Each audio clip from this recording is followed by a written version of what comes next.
श्री शिवाय नमस्तुभ्याम हर हर महादेव।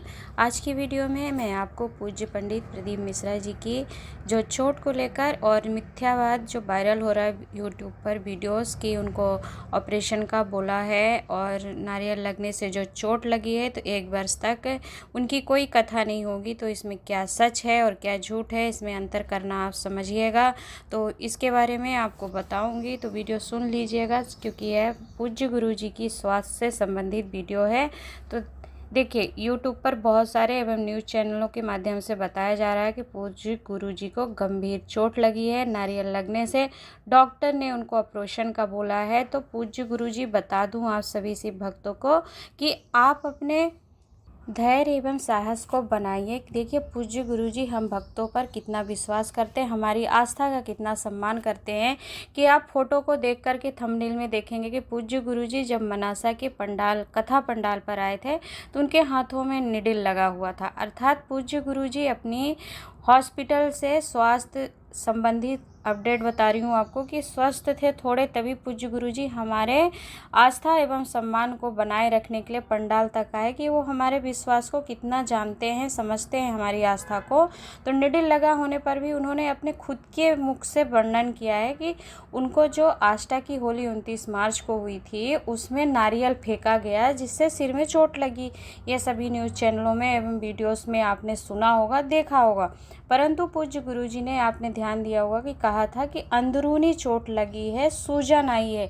पूज्य गुरु जी ने, कुछ लोगों ने कहा कि बहुत सारा क्लॉट बन गया है जिसका ऑपरेशन होगा। तो आपको बता दूं, ऐसा पूज्य गुरु जी ने कुछ भी नहीं बताया।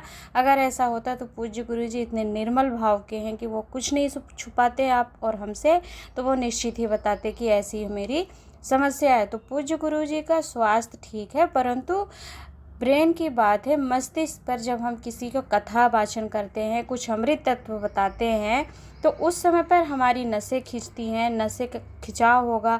और मनुष्य हैं हम, तो मस्तिष्क ही हमारा सबसे बड़ा पावर पॉइंट होता है जहाँ से सारी चीज़ें रेगुलेट होती हैं। तो यदि हम कुछ सोचते हैं या फिर बैक का कुछ स्मरण करके, और पूज्य गुरु जी नित्य प्रति नया अपनी कथा के माध्यम से रसद प्रदान करते हैं, उपायों का वर्णन करते हैं।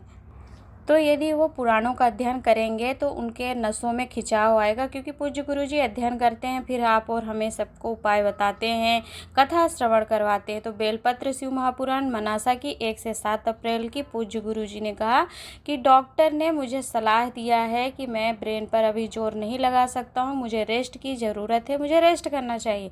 पूज्य गुरु जी तो इतने अपने में धैर्य रखते हैं, इतने सहनशील हैं कि वह इस तरीके से अपना प्रस्ताव बता रहे थे कि जैसे उन्हें कुछ नहीं हुआ। परंतु आप और हम सभी शिव भक्त हैं और पूज्य गुरु जी हमारे आराध्य हैं।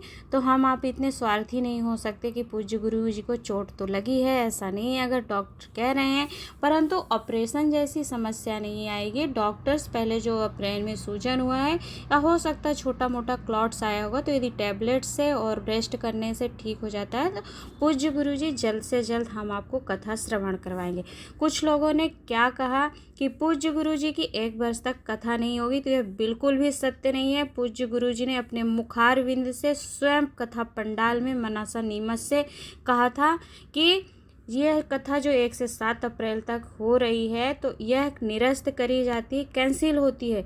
परंतु मैं आप सभी को वचन देता हूँ कि अगले वर्ष से यह जो बेलपत्र शिव महापुराण कथा जिन यजमान को प्राप्त हुई थी उनकी यह कथा निरस्त कर दी गई है, क्योंकि तबीयत ठीक नहीं है।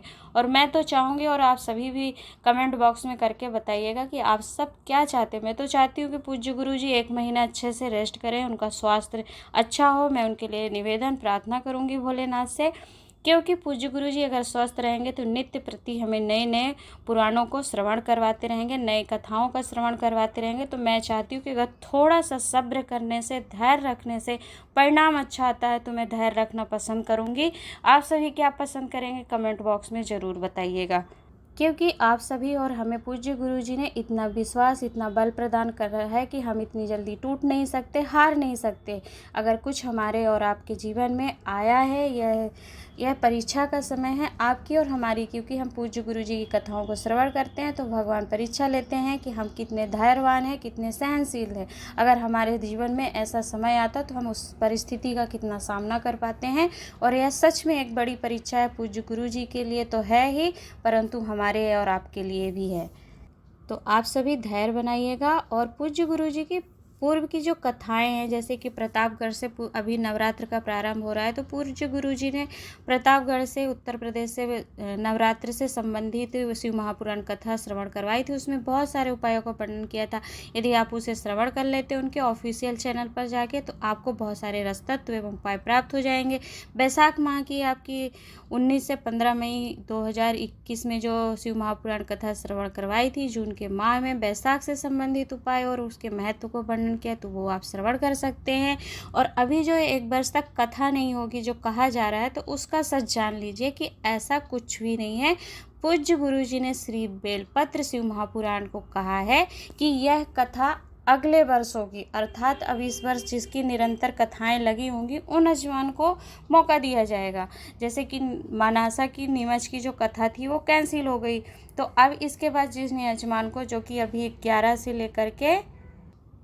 से 15 अप्रैल 2024 में जो है छत्तीसगढ़ में कथा होने वाली थी, पूज्य गुरु जी ने अपने मुख से कहा है कि डॉक्टर मुझे स्वास्थ्य सलाह दे रहे हैं, जो डॉक्टरी सलाह उनको दी गई है कि आप अभी मस्तिष्क पर अपने ज़्यादा जोर ना लगाएं, आप आराम करेंगे तो जल्दी स्वस्थ होंगे। इसलिए पूज्य गुरु जी ने उस कथा को कैंसिल कर दिया, क्योंकि ये बहुत पास में है। 1 से 7 कथा कैंसिल हुई, फिर 11 से कथा कैसे संभव है कर पाना, आप समझ सकते हैं। और फिर पूज्य गुरु जी की जो 19 अप्रैल से 25 अप्रैल तक हाले कोसा छत्तीसगढ़ में ही 2 कथाएं थी ये, तो ये दोनों कथाओं को पूज्य गुरु जी ने ये कहा है कि निरस्त कर देते हैं। पूर्ण रूप से यह बिल्कुल नहीं कहा है कि, मतलब उन्होंने ये कहा कि अगर स्वास्थ्य सही नहीं हुआ तो निरस्त रहेंगे आप। इस अगले अपडेट तक, अगली सूचना तक ऐसे बताया है पूज्य गुरु जी ने। ये नहीं कहा कि मैं निरस्त कर रहा हूँ, पर मैं तो कहूँगी कि ये दोनों कथाएं निरस्त हो जाती हैं और पूज्य गुरु जी का स्वास्थ्य अच्छा होता है। तो मैं अपने आप को बहुत धन्यवाद दूँगी कि हमारा भी कुछ योगदान होना चाहिए कि हम कितने धैर्यवान हैं और कितने विश्वास पात्र हैं हम आप और सभी। तो अपनी धैर्यता को साबित करिए, सहनशील बनिए और प्रार्थना करिए। और सभी लोग ऐसे चिंता करिए, स्वास्थ्य की सभी चिंता करिए, प्रार्थना करिए, जल चढ़ाइए, परंतु ऐसे आप निराश नहीं होइए और अपने विश्वास को कमज़ोर नहीं करिए, क्योंकि 1 वर्ष तक कथा नहीं होगी, ऐसा पूज्य गुरु जी ने बिल्कुल नहीं कहा। श्री बेलपत्र शिव महापुराण कथा अगले वर्ष होगी। पूज्य गुरु जी ने वादा करते हुए, वचन देते हुए कहा है कि मैं अगले वर्ष इसी मनासा की धरा पर नीमच में आकर के श्री बेलपत्र शिव महापुराण कथा श्रवण करवाऊंगा, जिसका आप लोग का कोई खर्चा नहीं लगेगा। जो लोग वहाँ यजमान बने थे, खर्चा कर रहे थे, उनको इस तरह से पूज्य गुरु जी ने हौसला बढ़ाते हुए कहा था कि आप निराश नहीं होइएगा, मैं अगले वर्ष आकर के इसी कथा को पुनः 1 वर्ष बाद करूँगा। तो अगले साल का जो 2025 का अप्रैल होगा, उसमें आपको यह बेलपत्र शिव महापुराण कथा श्रवण को करने को मिल जाएगी। अभी हाल ही में जो 11 से 15 अप्रैल में कथा होनी थी वो निरस्त है, क्योंकि अभी इतना स्वास्थ्य अच्छा नहीं है।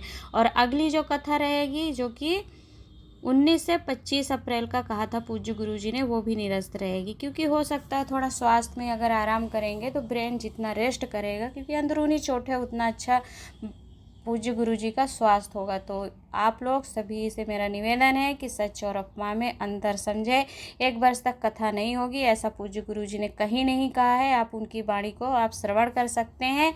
और जो ये कहा जा रहा है कि नारियल की चोट लगने से उनको ऑपरेशन का बोला है, तो अभी भी डॉक्टर ने ऐसा कुछ नहीं बोला। अगर बोला होता तो 1-2 दिन में ही यह आ जाती सूचना, और पूज्य गुरु जी स्वयं बताते। पूज्य गुरु जी इतने धैर्यवान और इतना अपने आप में साहस रखते हैं कि इस अवस्था में होते हुए भी अगर आप सभी और हमारे लिए कथा पंडाल तक आकर के अपना उद्बोधन देते हैं, अपना वचन देते हैं, तो हम आप सभी को धैर्यता बनाते हुए अगली कथा का इंतज़ार करना चाहिए। मुझे तो लगता है मई के माह में जो कथाएं थी वो निरंतर होंगी।